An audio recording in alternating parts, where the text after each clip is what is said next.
There are not two sides to bigotry, and there are not two sides to hatred. And if you choose to march with a flag that symbolizes the slaughter of millions of people, there are not two sides to that. The only way to beat the loud and angry voices of hate is to meet them with louder and more reasonable voices. And that includes you, President Trump. In fact, as president of this great country, you have a moral responsibility to send an unequivocal message that you won't stand for hate and racism. Now let me help you write your speech here a little bit. As President of the United States and as a Republican, I reject the support of white supremacists. The country that defeated Hitler's armies is no place for Nazi flags. The party of Lincoln won't stand with those who carry the battle flag of the failed Confederacy. Was that very difficult? You see, I told you.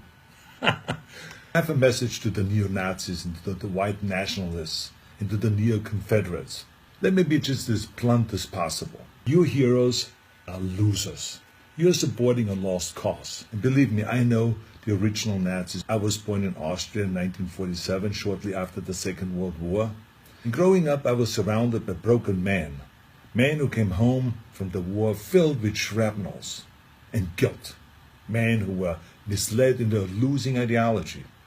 And I can tell you that these ghosts that you idolize spent the rest of their lives living in shame. And right now, they're resting in hell. I know that you weren't born with these hateful views. No one is. But the truth is, it's never too late to make the choices, to learn and to evolve, and to understand that all human beings have equal value. If you say, Arnold, hey, I was just at the march, don't call me a Nazi, I have nothing to do with Nazis at all. Let me help you. Don't hang around people who carry Nazi flags, give Nazi salutes, or shout Nazi slogans. Go home. Or better yet, tell them that they're wrong to celebrate an ideology that murdered millions of people. And then go home. You're so lucky to live in a country that gives you every right to say horrible things. But think about how you could actually use that power for something good. Those of you who have been silent, you must also evolve. I have learned a long time ago that the only way we can really eliminate hatred is to face it head on. It is not always comfortable, of course, but stereotypes about racism, religion, gender, anything else, they're like cancer.